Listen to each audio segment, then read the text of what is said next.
Hello నమస్తే, నేను journalist Srinivas. ఈరోజు న్యూస్ పేపర్లో ఎనాలిసిస్లో ముందుగా ప్రజాశక్తి పేపర్లో వచ్చిన వార్తలను చూద్దాం. ఆదాని కుంభకోణంపై మోడీ నోరు విప్పాలి, మోడీ జగన్ చంద్రబాబులకు వాటా, విద్యుత్ ట్రూ ఆఫ్ ఛార్జీలు రద్దు చేయాలి. సిపిఎం తిరుపతి జిల్లా మహాసభలో వి శ్రీనివాసరావు చెబుతుండు. రాష్ట్ర కార్యదర్శి ఆదాని వ్యవహారంపై మోడీ నోరిప్పాలి. ఆయన ఎప్పుడు మీరు ఆగరు, ఎందుకంటే ఆయన ఎప్పుడు ఇవాళ కాదు, చాలా విషయాల్లో ఆదాని పైన పార్లమెంట్లో దిగ్బంధం జరిగింది.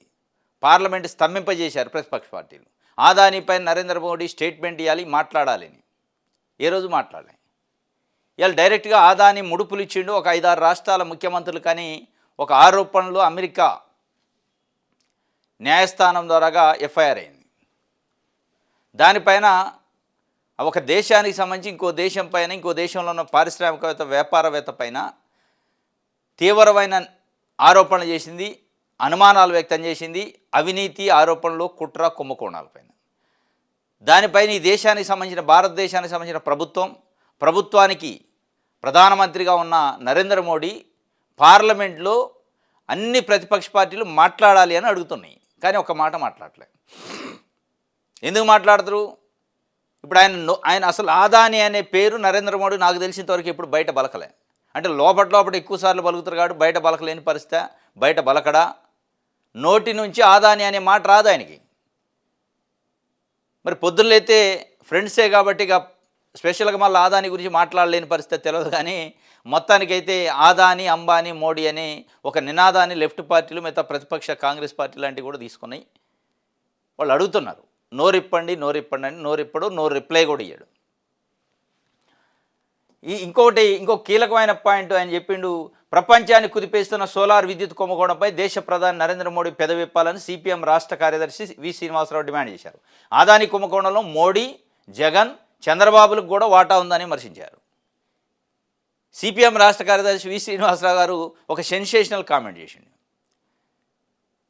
మోడీ, జగన్, చంద్రబాబు నాయుడుని కూడా అందులో వాటా ఉంది అంటున్నాడు. సరే, మోడీ జగన్ అంటే మోడీ సెకీతో నేను ఒప్పందం చేసుకున్నాను జగన్మోహన్ రెడ్డి అంటున్నాడు. లేదు, ఇండైరెక్ట్గా ఆదాని జగన్కి ముడుపులు ఇచ్చిండని తెలుగుదేశం పార్టీ అంటుంది. వీటన్నిటికి మించి సిపిఎం పార్టీ ఏమంటుందంటే మోడీ, జగను, చంద్రబాబు నాయుడు గారు ముగ్గురు వాటాదారులే, అందులో ముగ్గురికి సమాన వాటాలు వచ్చినాయి. సరే, కొద్ది కిందికి అమెరికా కానీ అని అందులో మోడీని లాగిండు, చంద్రబాబు నాయుడు లాగిండు. అంటే కూటమి ప్రభుత్వం, జగన్మోహన్ రెడ్డి పార్టీ దీంట్లో వాటాలు ఉన్నాయనేది ఆయన చెప్తున్నాడు. ఇప్పుడు స్పందించాలి నరేంద్ర మోడీ గారు కానీ, ఇటు చంద్రబాబు నాయుడు గారు. మీ పైన సూటిగా సిపిఎం పార్టీ ఆరోపణ చేసింది.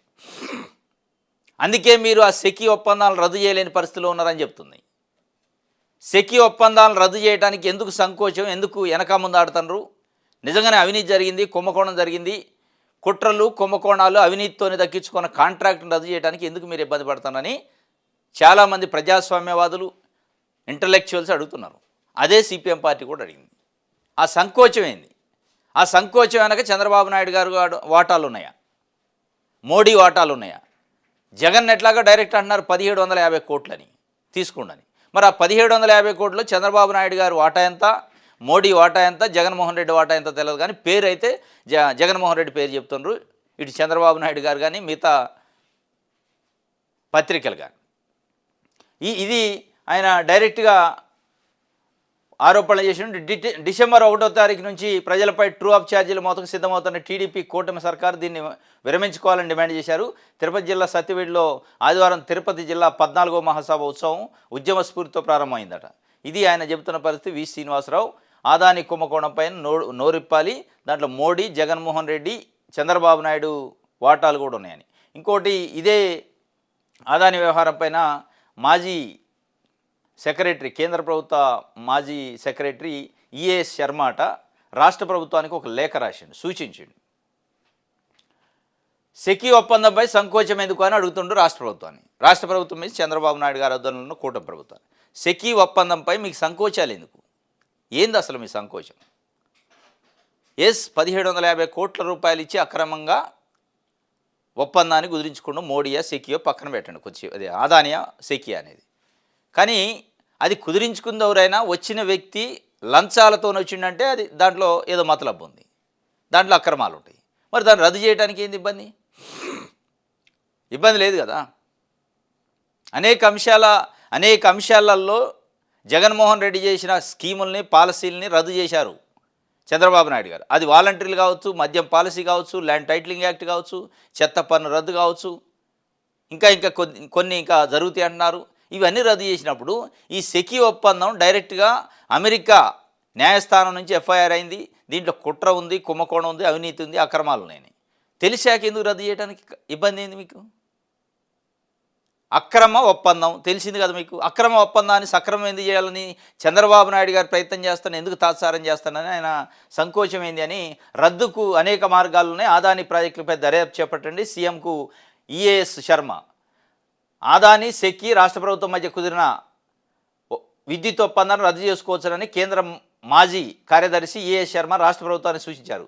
ఈ ఒప్పందాన్ని రద్దు చేయడంలో రాష్ట్ర ప్రభుత్వం సంకోచించకూడదని ముఖ్యమంత్రి చంద్రబాబు నాయుడు గారికి ఇటీవల ఆయన లేఖ రాశారు. 2014 నుంచి ప్రభుత్వాలు ఆదాని కంపెనీకి ఎన్నో విధాలుగా భూములను, ఇతర వనరులను ఉదారంగా ఇచ్చిన సందర్భాలు ఉన్నాయని తెలిపారు. ఈ అంశాలపై నిష్పక్షపాతంగా దర్యాప్తు చేయడం అవసరమని పేర్కొన్నారు. ఆదాని కుంభకోణానికి సంబంధించి సెకీ ఒప్పందాన్ని రద్దు చేయడం వల్ల రాష్ట్రానికి పెట్టుబడులు రావని భయపడుతున్నట్టు తెలుస్తుంది. ఆదాని ఒప్పందాన్ని రద్దు చేయడం వల్ల రాష్ట్రానికి పెట్టుబడులు రావటం అంటే రాష్ట్రానికి పెట్టుబడులు రావు అనే నెపంతో వాడు బొడ్డైనా, బైరాగైనా, లంచగుండైనా, మోసకారైనా ఇక ఒప్పందం అట్టే ఉంచుతారా? మీరే అన్నారు మోసకారి, లంచాలు ఇచ్చి ఒప్పందం చేసుకుండు, లంచం ఇచ్చి ఒప్పందం చేసుకునే పరిస్థితి అంటే వాడు ఎన్ని అక్రమాలు చేస్తారని మీరే అంటున్నారు. అరే పెట్టుబడులు వస్తే ఏంది, రాకపోతే ఏంది అంటే దొంగను మోయాల్సిన పరిస్థితి ఇవాళ రాష్ట్రానికి ఉందా? 2014 నుంచి అనేక రకాల భూములట లబ్ధి చేకూరిందట ఆదానికి, అంటే చంద్రబాబు నాయుడు గారి టైం నుంచి. మరి అప్పట్లో ఎన్ని కుంభకోణాలు, ఎన్ని లంచాలు ఇచ్చిండు, ఎవరెవరికి ఇచ్చిండు అనేది కూడా తేలాల్సిన అవసరం ఉంది. ముడుపులు చెల్లించి ప్రజలకు నష్టం కలిగించే పెట్టుబడిదారులను రాష్ట్రం బహిష్కరించాలని డిమాండ్ చేశారు. వాస్తవం ఇది. ముడుపులు చెల్లించి రాష్ట్రానికి నష్టం కలిగించే పెట్టుబడిదారులు ఉంటే ఏంది, లేకపోతే ఏంది, అవసరం లేదుగా. దొంగ అని తెలిసింది, దొంగను ఏం చేయాలి, దూరంగా పెట్టాలా లేదా? వాడు దొంగ అని తెలుస్తుంది, మీరు మొత్తుకుంటున్నారు. రోజు అమెరికాలో ఎఫ్ఐఆర్ అయింది, జగన్మోహన్ రెడ్డికి 1750 కోట్లు ఇచ్చిండు అని చెప్పి దొంగదారిలో వచ్చిండు అని చెప్తున్నారు. దొంగదారిలో వచ్చిన దొంగకి మళ్ళీ ఇంకెందుకు సంకోచం అని ఈఏఎస్ శర్మ గారు ఐఏఎస్ మాజీ సెక్రటరీ అడుగుతుండు, లేఖ రాసిండు. రాష్ట్రం బహిష్కరించాలని డిమాండ్ చేశారు. చట్టాలను గౌరవించి ప్రజలను నెరవేర్చే పెట్టుబడుల్ని రాష్ట్రం ప్రోత్సహించాలని కోరారు. ఆదాని సెకీ ఒప్పందంలో కొన్ని క్లాజుల కింద ప్లాంట్ యాజమాన్యాలు ముడుపులు చెల్లించిన విషయాల ఆధారంగా ఫోర్స్ మేజరే కింద ప్రభుత్వం ఒప్పందాన్ని రద్దు చేసే అవకాశం ఉందని వివరించారు. క్లాజులు ఉన్నాయట, రద్దు చేసుకునే అవకాశం కూడా ఉందట. అంటే కుట్ర, ముడుపులు చెల్లించి కాంట్రాక్ట్ చేసుకుంటాడు, ఆ కాంట్రాక్ట్ చెల్లదు. అసలు ముడుపులు చెల్లించిన ఆధారం ఉంది కదా. ఆయన చెప్తుండు క్లియర్గా, ఎక్కడైతే FBI ఆధ్వర్యంలో అమెరికాలో ఎఫ్ఐఆర్ అయిందో ఎఫ్ఐఆర్ని తెచ్చి ఇలా కోర్టులో వేసి దాన్ని రద్దు చేసే అవకాశం లీగల్కి కూడా ఆయన ఏం చేయటం లేదట. ముడుపులు చెల్లించిన విషయాల ఆధారంగా ఫోర్స్ మేజర్ కింద ప్రభుత్వం ఒప్పందాన్ని రద్దు చేసే అవకాశం ఉందని వివరించారు. ఈ విషయాన్ని దృష్టిలో పెట్టుకొని రాష్ట్ర ప్రభుత్వం సిబిఐ, ఈడీ, సిబిడిటీలతో కేంద్రం దర్యాప్తు చేపట్టాలని తెలిపారు. అమెరికా దర్యాప్తు సంస్థ FBI నుంచి వివరాలు సేకరించి సమగ్రంగా దర్యాప్తు చేయించాలని కోరారు. ఆదాని ప్రమేయం ఉండటం వల్ల కేంద్ర ప్రభుత్వం అంగీకరించకపోతే రాష్ట్రం దర్యాప్తు చేయవచ్చు అని తెలిపారు. ఆదాని ప్రమేయం ఉండటం వల్ల కేంద్ర ప్రభుత్వం ఒకవేళ సహకరించకపోతే, అంటే ఆదాని అంటే మోడీ కాబట్టి సహకరించకపోయినా కానీ రాష్ట్ర ప్రభుత్వం కూడా చేసుకోవచ్చు. ఆదాని ప్రమేయం ఉంటే కేంద్రం ఎట్లయితే సహకరించదో, కేంద్రం సహకారం ఉంటే చంద్రబాబు నాయుడు కూడా అట్లే సహకరించడు.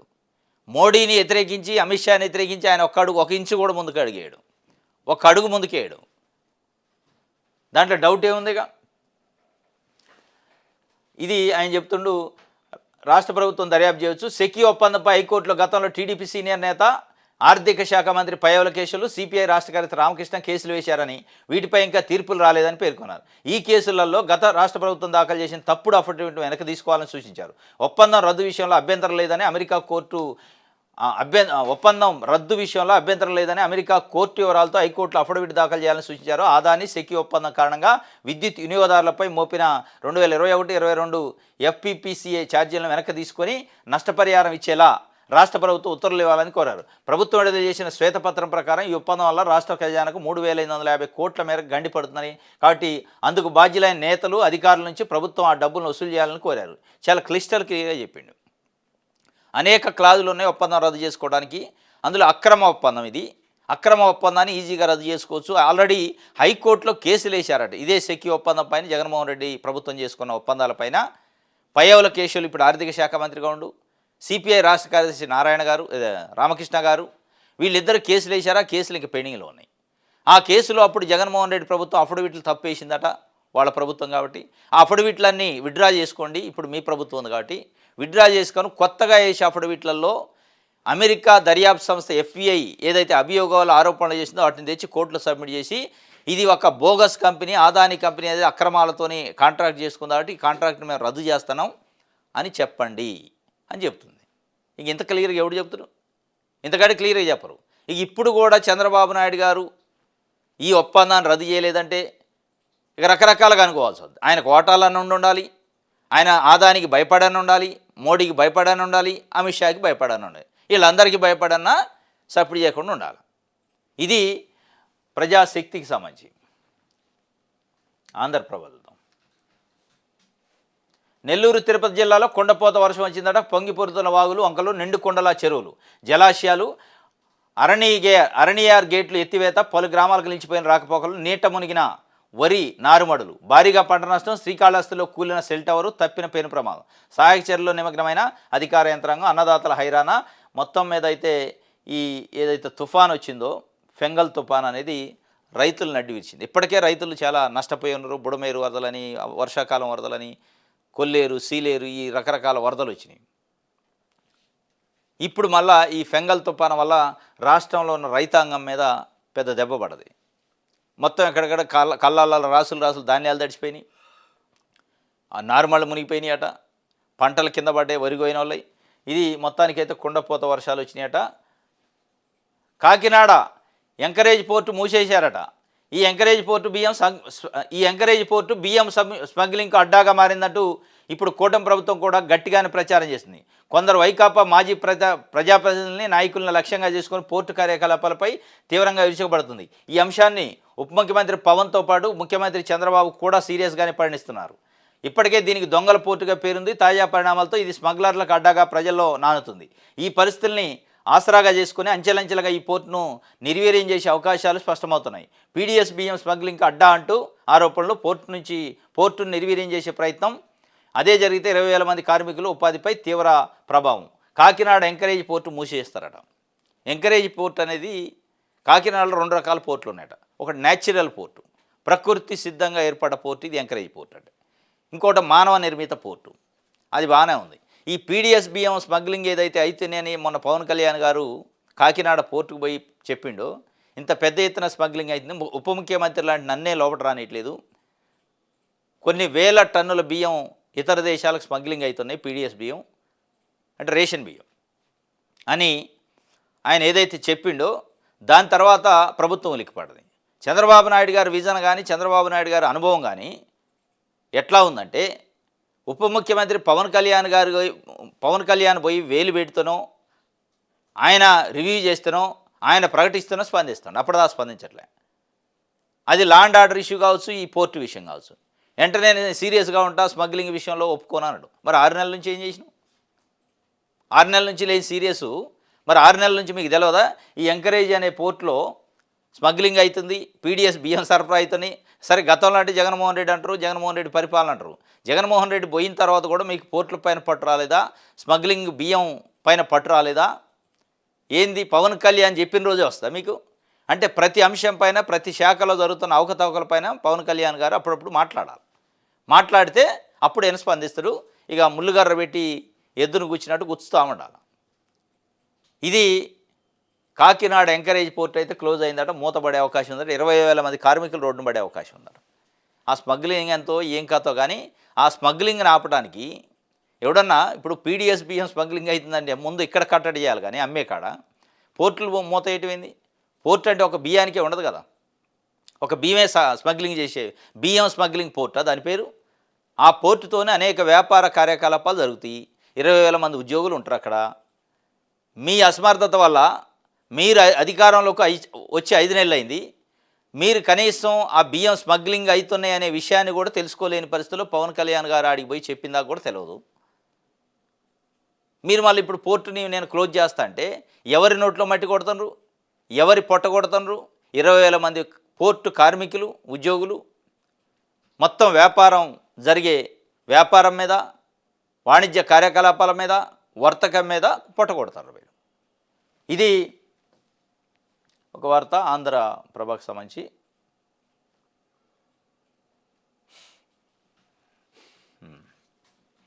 రైట్. ఈనాడు పేపర్. అరబిందోకి ఇచ్చాకే అక్రమ రవాణాట. కాకినాడ పోర్టులో 41.12% వాటా కట్టబెట్టిన జగన్. ఆ తర్వాత అక్కడి నుంచి పెరిగిన రేషన్ బియ్యం ఎగుమతులు. గత 3 ఏళ్లలో 48,000 కోట్ల విలువైన బియ్యం తరలించారట. దేశ భద్రతను పణంగా పెట్టి స్మగ్లింగ్కి దారాలు తెరిచారు. జిఎంఆర్ నుంచి సీజన్ లాగేసుకున్నారు. అరబిందోకి అసలైన బాస్ ఎవరో చెప్పాలి, మీరు చెప్పండి. ఎవడో ఏం చెబుతున్నారు మీరు? ముఖ్యమంత్రి మంత్రులు ఉన్నారు ఇవాళ. అరబిందోకి అసలు బాస్ ఎవరు? ఆయన ఒక కొత్త విషయాన్ని కనిపెట్టిండు. అరబిందోకి ఇచ్చాకే అక్రమ రవాణా అని చెప్తుండు పౌర సరఫరాల శాఖ మంత్రి నాదెళ్ల మనోహర్ గారు. ఆయన ఏం చెప్తుండు?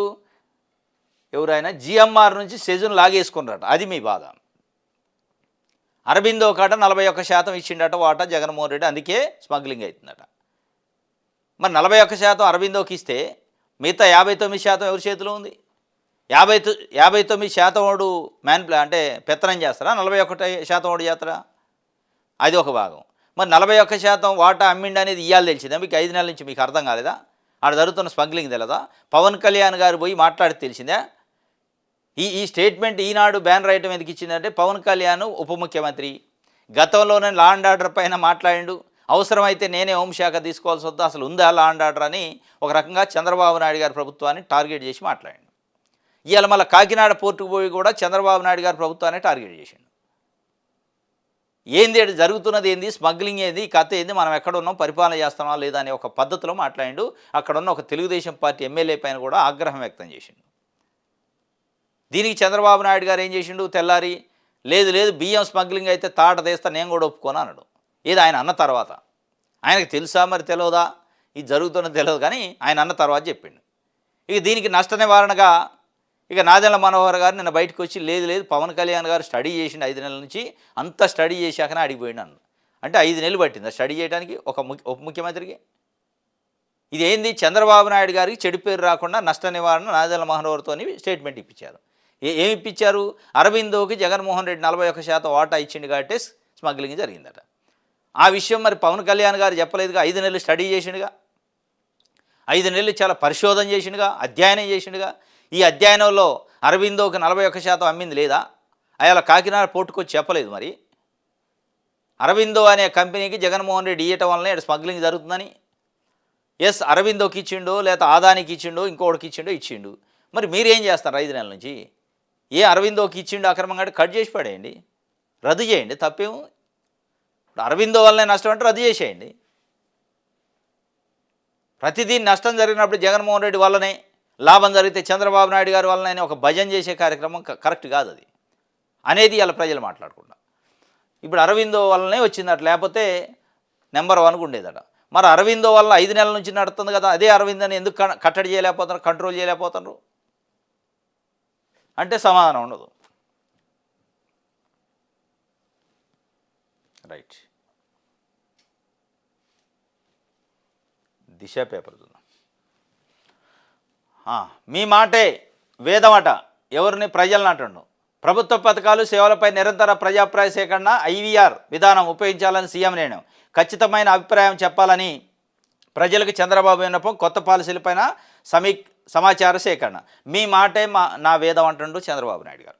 ఇది నిజంగా వాస్తవం అవాస్తవం అంటే ఇక మనం ఇప్పుడు జరిగిన 5 నెలల పరిపాలన, ఆయన గతంలో 14.5 సంవత్సరాలు పరిపాలన చేసిన పరిపాలన, ఇప్పుడు జరగబోయే పరిపాలన చూస్తే మనకు అర్థమైంది. ఏ రోజు కూడా ప్రజల మాట ఆయన వేదంగా తీసుకోవాలి. ఆయన మాటే ఆయన వేదంగా తీసుకోండి. ప్రజల మాటే కాదు, క్యాబినెట్లో ఉన్న మంత్రుల మాట తీసుకోలేదు, పార్టీ నాయకుల మాట, అందరిది మళ్ళీ అభిప్రాయం తీసుకుంటాడు. అందరిని ఒపీనియన్ అడుగుతారు, అభిప్రాయం అడుగుతారు, సూచనలు అడుగుతారు. వాటిని ఏది పాటించరు, ఆయన అనుకున్నదే పాటిస్తారు. మీ మాటే నాకు వేదం అంటాడు. నిజంగానే ఆయన ప్రజల మాటే వేదం అయితే ప్రజలు ఇవాళ వాలంటీర్ వ్యవస్థ కావాలని కోరుకుంటున్నారు. మా ఇంటికి వచ్చే పెన్షన్లు పంపిణీ చేసే వాలంటీర్లు ఎందుకు తీసేసినాం అంటున్నారు. ప్రజల మాటే వేదం అయితే డీసెంట్రలైజ్ చేసిండు మద్యం పాలసీని, ఇంటికి ఒక బెల్ట్ షాప్ పెట్టి ఏర్పాటు చేసిండు చంద్రబాబు నాయుడు గారు. ఆ వ్యవస్థను ఎత్తేయాలంటున్నారు. ఎత్తేస్తారా?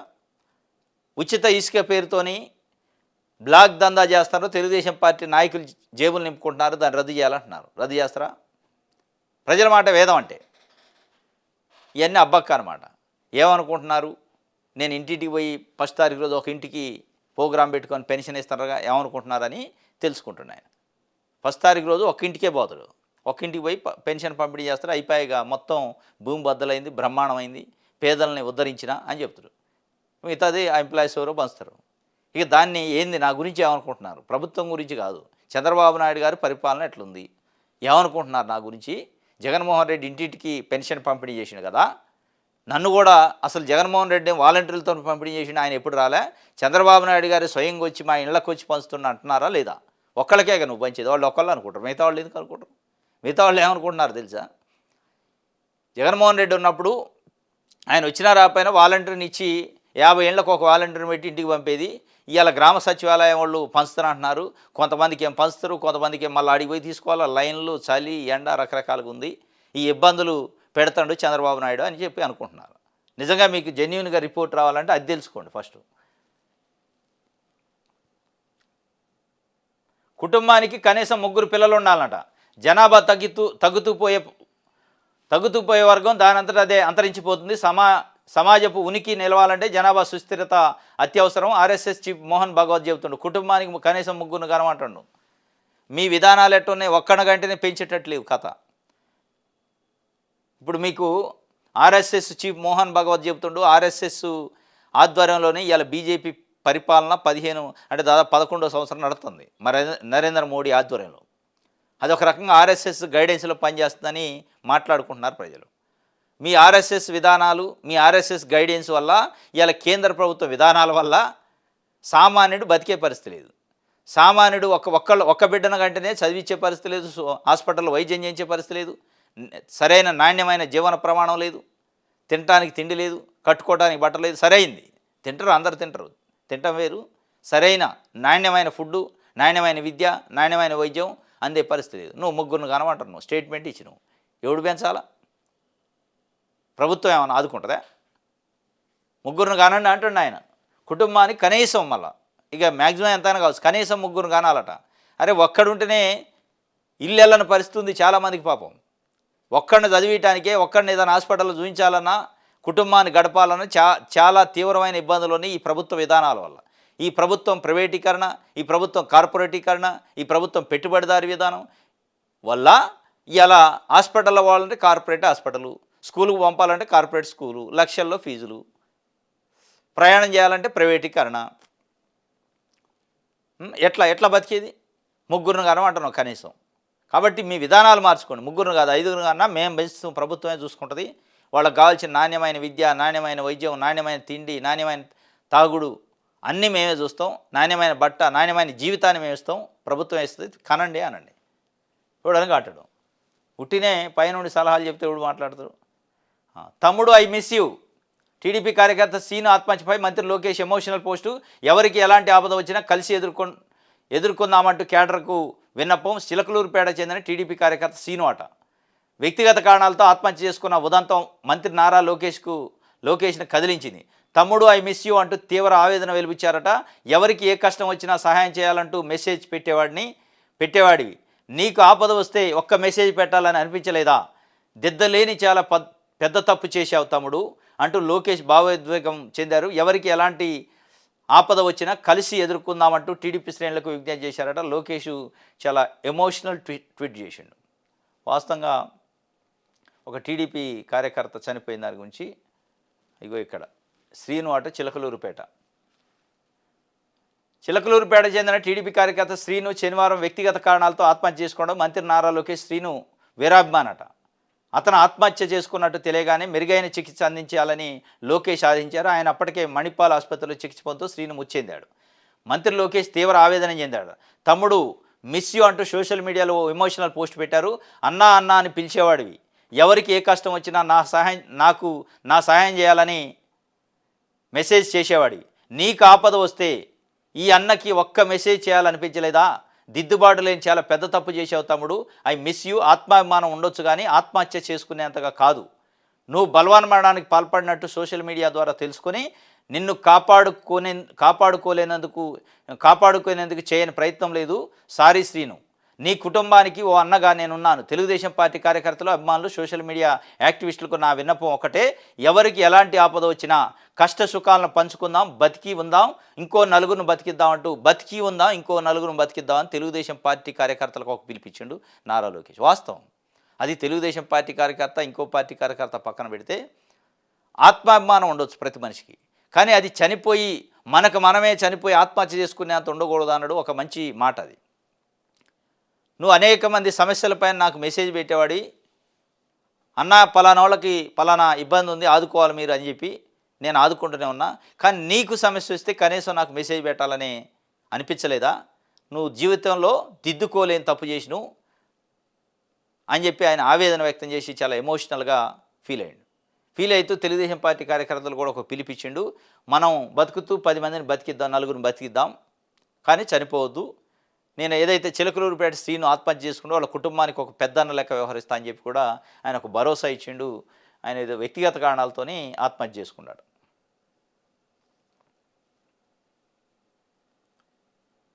రైట్. జనసేన గ్రాఫ్ పైకి పెరుగుతుందట. రాష్ట్రంలో నెంబర్ 2గా పరిణితి చెందిన పార్టీ. రాష్ట్ర రాజకీయాల కీలశక్తికి ఎదుగుదల, ప్రజల మనసులు గెలుచుకున్న వైనం, సమస్యల పరిశీలించడంలో ముందడుగుందట. జనసేన అనే పార్టీ గ్రాఫ్ రోజు రోజుకి పైకి పెరుగుతుందట. ఆ పైకి పెరగడానికో ఏమో మరి అప్పుడప్పుడు పవన్ కళ్యాణ్ గారు రాయేస్తుంటాడు, ఎట్లుంది ప్రభుత్వ పనితీరు, అట్లుంది ప్రభుత్వ పనితీరు అని ప్రభుత్వాన్ని ఒక్కోసారి విమర్శిస్తారు, అధికారులను విమర్శిస్తారు, ఇంకో రోజు జగన్మోహన్ రెడ్డి విమర్శిస్తారు. మొత్తానికైతే పైకి పోతుందట. ఓటమి నుంచి గెలుపు దిశగా వచ్చారు, గెలుపు నుంచి ఇంకా అధికారం దిశగా పోయే అవకాశాలు కూడా ఉన్నాయన్నట్టు ఒక వార్తని రాశారు. చాలా సమస్యలు పరిష్కరించడంలో ముందడుగుండట. కీలక శక్తిగా రాజకీయాల్లో ఎదుగుదల ఒక లక్ష్యంతో పనిచేస్తున్నాడట. మొత్తానికైతే చంద్రబాబు నాయుడు గారికి ప్రత్యామ్నాయము రేపు పవన్ కళ్యాణే అయినా ఆశ్చర్యం లేదు. ఇది దిశకు సంబంధించి సాక్షి పేపర్ చూద్దాం. ప్రభుత్వం ముంచేసింది. రైతు సేవా కేంద్రాల్లో నిరాశ తప్ప భరోసా కరువు. తుఫాను హెచ్చరికల్లోనూ రైతులను రోడ్డుపై వదిలేసిన సర్కారు. మిల్లర్లు, దళారుల దందాతో మద్దతు ధరలో అడ్డంగా కోత. 75 కిలోల బస్తాకు 300 నుంచి 400 వరకు నష్టపోతున్న అన్నదాతకు వర్షాల సాగుతూ ఇచ్చే 1400 రేట్లోనూ మరింత దోపిడీ. ఎకరాకు 8,000 నుంచి 9,000కు పైగా అన్నదాత కష్టం ఆవిరైంది. వర్షాల్లో యుద్ధ ప్రతిపాదికన ధాన్యం తరలించకుండా సర్కారు చోద్యం. ధాన్యం తడుస్తుంటే పట్టించుకునే దిక్కు లేక రైతులు గగ్గోలు. తూర్పుగోదావరి, కోనసీమ, పశ్చిమ గోదావరి మిల్లులకు తరలించుకోవాలని విచిత్ర సలహా. సిండికేట్గా మారిన మిల్లర్లు, దళాలతో రైతులు నిలువు దోపిడీ. వాట్సాప్లో హాయి పెడితే గంటల్లో సరుకు తరలిస్తామన్నది ఉట్టిదే. కనీసం గోనె సంచులు కూడా అందించలేని దుస్థితిలో ప్రభుత్వ యంత్రాంగం ఉందట. ప్రభుత్వం వరదలలో ఆరుగాలం పండించిన రైతుల పంటను ఆవిరి చేసిందట, ముంచేసిందట. ఇది ప్రభుత్వ వైఫల్యం స్పష్టంగా ఉంది. ఫెంగల్ తుఫాను వస్తుందని దాదాపు వారం 10 రోజులుగా వాతావరణ శాఖ హెచ్చరిస్తుంది. రైతుల పంట కళ్ళాల్లో ఉంది, రైతుల పంట చాలల్లో ఉందని తెలుసు, అయినా దానికి తగ్గ చర్యలు తీసుకోలేదు ప్రభుత్వం. దానివల్ల ఈరోజు ఈ పరిస్థితి వచ్చింది. మునిగిపోయినాయి పాపం. వాళ్ళ కష్టం అంతా నీళ్లపాలైంది, గంగపాలైంది. ఆ గంగపాలు కావడానికి ప్రభుత్వం యొక్క నిర్లక్ష్యమే కారణం. వాస్తవం ఇది.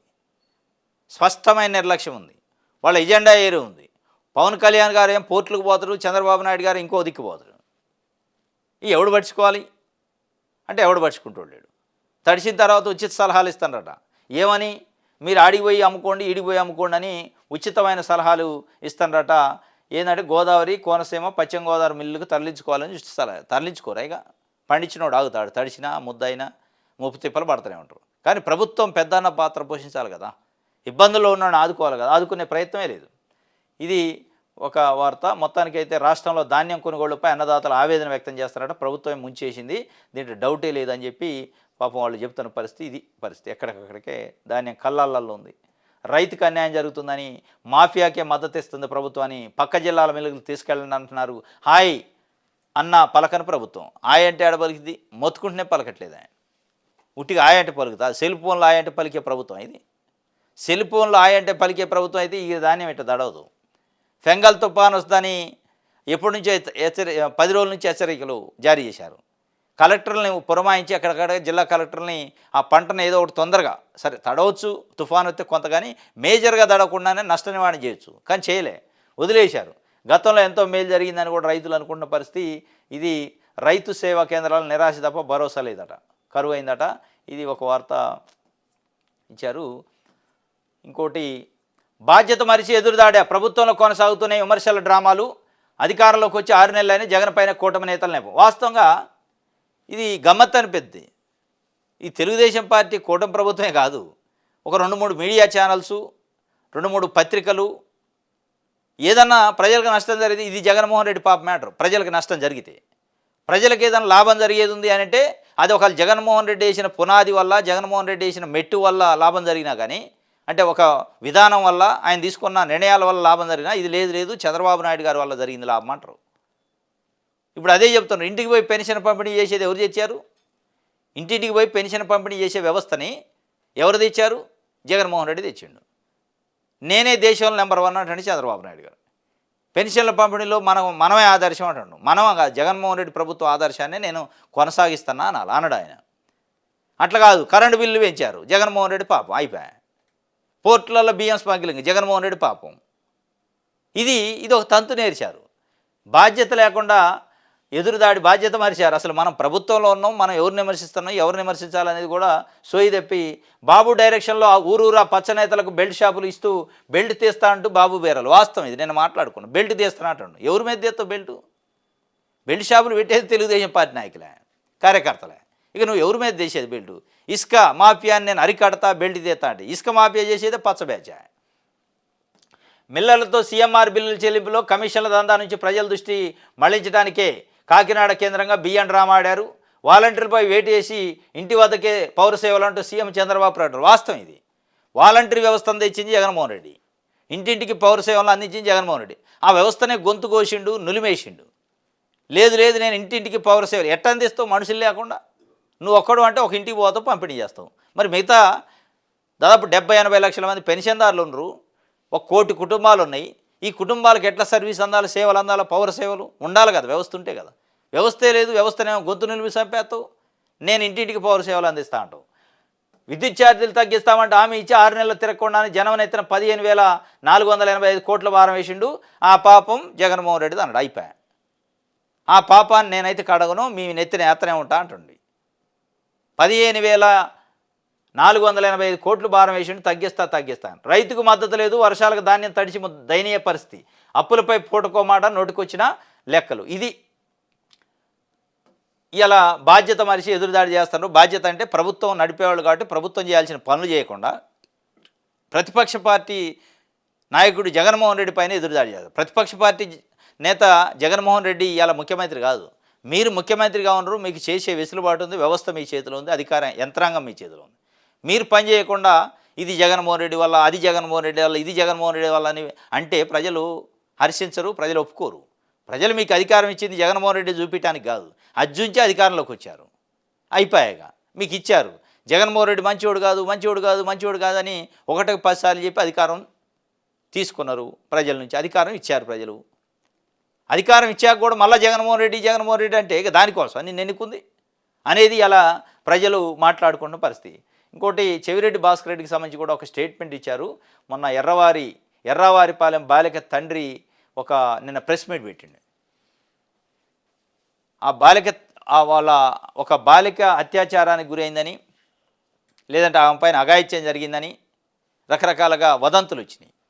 ఆ వదంతుల పైన చెవిరెడ్డి భాస్కర్ రెడ్డి గారు వెళ్ళిండు, వాళ్ళ పరామర్శకి వెళ్ళటానికి కూడా ఏనే కారణం అంటే ఆయనే స్వయంగా చెప్పిండు వాళ్ళ తండ్రి.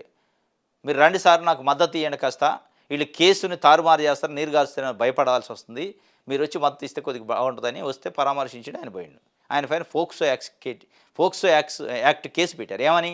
బాలిక పైన అత్యాచారం జరగకుండా అత్యాచారం జరిగినట్టు ఆమె పరువు తీసిండు, ఒక దళితురాల్ని అవమానించిండు కాబట్టి SC atrocity case, POCSO act case, ఈ 2 పెట్టారు. దానిపైన స్వయంగా ఆయనే కంప్లైంట్ ఇచ్చినట్టు ఒక క్రియేషన్ చేశారు. బలవంతంగా తెల్ల కాగితాల మీద సంతకాలు పెట్టుకున్నట పోలీసు యంత్రాంగం పెట్టుకొని ఏనే కంప్లైంట్ చెవిరెడ్డి భాస్కర్ రెడ్డి మీద ఇచ్చినట్టు ఇస్తే ఆయన నిన్న బయటకు వచ్చి ప్రెస్ ముందుకి పోలీసులు కేసును తారుమారు చేస్తారన్న భయంతో చెవిరెడ్డి భాస్కర్ రెడ్డిని పిలిచా. ఆయన వచ్చి నా బిడ్డను పరామర్శించి మాకు అండగా నిలిచిండు. ఆయనే పిలిచిండాడు చెవిరెడ్డి భాస్కర్ రెడ్డిని, పోలీసులు కేసును తారుమారు చేస్తారని. ఆయన వచ్చి అండగా నిలబడ్డాట. అంత అత్యాచారం జరిగిందని చెవిరెడ్డి మాట్లాడలేదు. నా బిడ్డ శరీరం మీద గాయాలు చూసి ఆ రోజు నేనే మీడియా ముందుకు వచ్చా. నేను చదువుకోలేదు, పోలీసులు సంతకం చేయమంటే చేశా. దాన్ని ఉపయోగించుకొని చెవిరెడ్డిపై తప్పుడు కేసులు పెట్టారు. ప్రజలకు వాస్తవాలు తెలియజేయాలని ఇప్పుడు మీడియా ముందుకు వచ్చాము ఆయన స్పష్టంగా చెబుతుండే. ఇక దీన్ని బట్టి ప్రభుత్వం యొక్క బండారం బయటపడది. పోలీసు యంత్రాంగం యొక్క బండారం ఏందనేది బయటపడది. ఇంత వేగన తప్పుడు కేసులు వాస్తవంగా పరామర్శించడానికి పోయింది. ఆయన ప్రెస్ ముందు మాట్లాడిన దాంట్లో ఎక్కడ తప్పు మాట్లాడలే. అది ఆన్ రికార్డు ఉంది. అయినప్పటికీ POCSO act case, SC atrocity case పెట్టారంటే ఎంత బరితెగించి వ్యవస్థ ఉంది ఇలా ప్రభుత్వం, కూటమి ప్రభుత్వం అనేది అర్థమవుతుంది.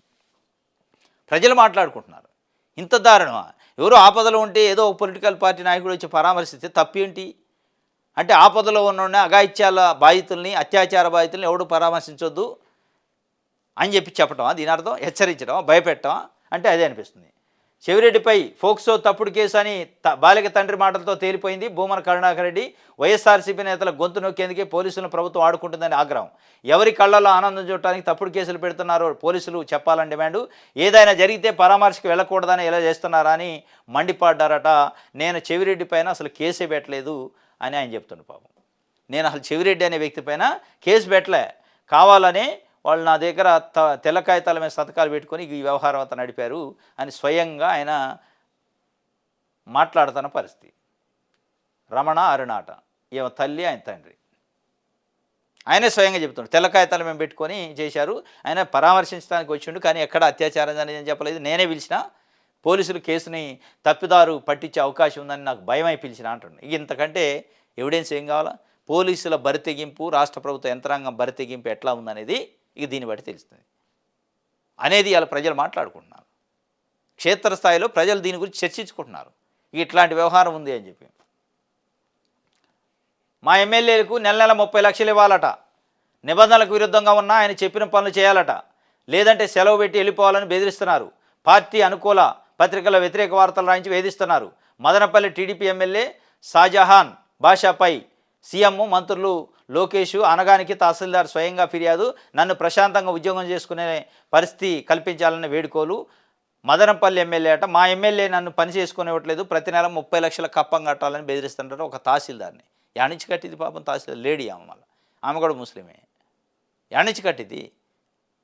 ఎమ్మెల్యేకి 30 లక్షలు ఒక తహసీల్దారు పే చేయాలంటే ఒక కాన్స్టిట్యున్సీలో 7 మండలాలు ఉంటాయి. 7 30లు 1,50,00,000 నెలకి ఇవ్వాలట. ఇస్తే ఆయన ఏమన్ను అంటే 1,50,00,000 నెల 30 లక్షలు ఒక తహసీల్దార్ ఇవ్వాలంటే అడ్డగోలు పనులు గడ్డి దించి చేయాలి. చేస్తారా? అందరికీ అది సాధ్యం? అది అడ్డగోలు ఎవడు భూములు, ఒకటి భూములు ఒకడో పెట్టాలి, ప్రభుత్వ భూములు ఇంకోటికి రాయాలి, ఇవన్నీ చేస్తేనే ఇవ్వగలుగుతాడు. ఇది ఆమె చెప్తుంది. ప్రతి నెల 30 లక్షల కప్పం కట్టమన్నారు. ఆయన పురమాయించిన పనులు నిబంధనలకు విరుద్ధంగా ఉన్నప్పటికీ చేసి తీరాల్సిందేనని పట్టుబడుతున్నారట. ఆయన అక్రమాలకు సహకరించకపోతే సెలవు పెట్టి వెళ్ళిపోవాలని బెదిరిస్తున్నారు. నేను అవినీతి పరురాలనని పార్టీ అనుకూల పత్రికలో వార్తలు రాయించి వేధింపులకు గురి అదే ఆంధ్రజ్యోతి. పార్టీ అనుకూలం అంటే ఏముంటుంది? ఆంధ్రజ్యోతి, ఈనాడు అప్పుడప్పుడు రాస్తారు. ఈ కలెక్టర్ మీద చర్యలు ఏం తీసుకోవాలా, ఈ ఎంఆర్ఓ మీద చర్యలు ఏం తీసుకోవాలా, ఈ సిఐ మీద వీళ్ళే అన్నమాట.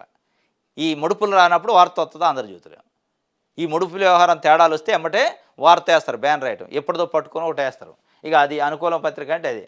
అన్నమయ్య జిల్లా మదనపల్లి తహసీల్దార్ కాజాబీ ఏకంగా సీఎం చంద్రబాబు, ఐటీ మంత్రి లోకేష్, రెవెన్యూ మంత్రి అనగాని సత్యప్రసాద్ను స్వయంగా కలిసి చెప్పుకున్న గోడు ఇది. తాను ప్రశాంతంగా ఉద్యోగం చేసుకునే పరిస్థితులు కల్పించాలని ఆమె వారిని వేడుకున్నారు. అధికార పార్టీకి చెందిన మదనపల్లి టీడీపీ ఎమ్మెల్యే షాజహాన్ పాషాపై అక్కడ తహసీల్దార్ నేరుగా ముఖ్యమంత్రిని కలిసి ఆరోపించడం ఇప్పుడు స్థానికంగా సంచలనంగా మారింది. పాలనా వ్యవహారాల్లో టీడీపీ కూటమి ప్రజాప్రతినిధుల అరాచకం ఈ ఘటనకు అద్దం పడుతుంది. తన ఫిర్యాదులో తహసీల్దార్ కాజాబే ఇంకా ఏం పేర్కొన్నారంటే ఆఫీస్కి రాకుండా కూడా అడ్డుకుంటున్నారట. అక్కడ డిప్యూటీ తహసీల్దార్ని అడ్డం పెట్టుకొని అడ్డగోలుగా వేధిస్తారట. ఇక ఆమె ఎవరికి చెప్పాలి ఇప్పుడు? తహసీల్దార్ కాజాబీ గారు ఎవరికి చెప్పాలో వాళ్ళకి చెప్పారు. ఎవరు? చంద్రబాబు నాయుడు గారు నెంబర్ 1, లోకేష్ గారు నెంబర్ 2 మంత్రి, రెవెన్యూ శాఖ మంత్రి అనగాని సత్యప్రసాద్. రెవెన్యూ శాఖ మంత్రి సంబంధిత శాఖ. చంద్రబాబు నాయుడు గారు, లోకేష్ గారు ప్రభుత్వంలో 2 పవర్ సెంటర్లు. ఇక వాళ్ళకే చెప్పాక కూడా ఆ ఎమ్మెల్యేకి సోకాదు నోటీసు, ఎమ్మెల్యే పైన చర్యలు లేవంటే దాని అర్థం ఏంది? ఇక రేపో మాపో తహసీల్దార్కి వేటు పడిద్ది. తహసీల్దార్కే రివర్స్ అయింది. కంప్లైంట్ చేస్తావా, నువ్వు మా దగ్గరకు వచ్చి మా ప్రభుత్వ పరువు తెస్తావా, మా షాజహాన్ భాష మంచోడు కాదా, అయితే ఏంది 30 లక్షలు కట్టరాదు, నువ్వు వచ్చి బయటికి చెబుతావా, ఇదే మా ఈ ఒక్క ఎమ్మెల్యేదేనా అందరు ఇదే కదా చేసేదని అంటారో మరి ఏముందో చూడాలి. అనకపోతే ఇప్పటికే సోకాజ్ నోటీస్ రావాలి ఆయనకి, ఆయనపై చర్య తీసుకోవాలా, పేపర్లో రావాలా, ప్రెస్ మీట్ పెట్టాలా, చెప్పరు. ఎందుకంటే మొన్న ఈ మధ్య ఒక ఎమ్మెల్యే కూడా వాళ్ళ పార్టీ తెలుగు మహిళా అధ్యక్షురాలే నన్ను వేధిస్తానని చంద్రబాబు నాయుడు గారిని, లోకేష్ గారిని కలిసి చెప్పింది. చెప్పడానికి ప్రయత్నం చేస్తే కలవలేదు, వాళ్ళు చర్య తీసుకోలేదు. ఆమె డైరెక్ట్ సోమాజిగూడ ప్రెస్ క్లబ్కి వచ్చి ప్రెస్ మీట్ పెట్టింది. ఆయన పైన ఇంతవరకు చర్య లేదు, కానీ ఆమెని అనగదొక్కారు. ఇక ఇదే కథ ఉంటుంది, ఏముండదు. అడ్డొస్తే చాల్తీలు లేచిపోతాయట. అడ్డొస్తే శాల్తీలు లేచిపోతాయి. మసీద్ కమిటీ సభ్యులకు మంత్రి సవిత భర్త బెదిరింపులు. ఎవరైనా అడ్డొస్తే పరిణామాలు తీవ్రంగా ఉంటాయి, శాల్తీలు లేచిపోతాయి, బాడీలు కూడా కనపడకుండా చేస్తా. ఇక్కడికి వైఎస్ఆర్సీపీ కౌన్సిలర్ సద్దాం వస్తే మర్యాదగా ఉండదు అంటూ రాష్ట్ర బీసీ సంక్షేమ చేనేత జౌళి శాఖ మంత్రి సవిత భర్త వెంకటేశ్వరరావు బెదిరించారట. ఈ ఘటన ఆదివారం శ్రీ సత్యసాయి జిల్లా పెనుకొండలో చోటు చేసుకుంది. వివరాల్లోకి వెళ్తే పెనుకొండ ఆర్టీసీ బస్ స్టాండ్ ఎదురుగా ఖబర్స్థాన్ వద్ద రోడ్డు పక్కన పలువురు దుకాణాలు ఏర్పాటు చేసుకున్నారు. ఇవన్నీ 40 ఏళ్ళుగా పైగా జామియా మసీద్ కమిటీ ఆధ్వర్యంలో కొనసాగుతున్నాయి. ఇక్కడ దుకాణం పెట్టుకున్న నయాజ్ దాన్ని కొంతకాలం క్రితం రియాజ్ అనే వ్యక్తికి ఇచ్చి స్నేహపూర్వకంగా ఇచ్చి ముంబై వెళ్ళినట.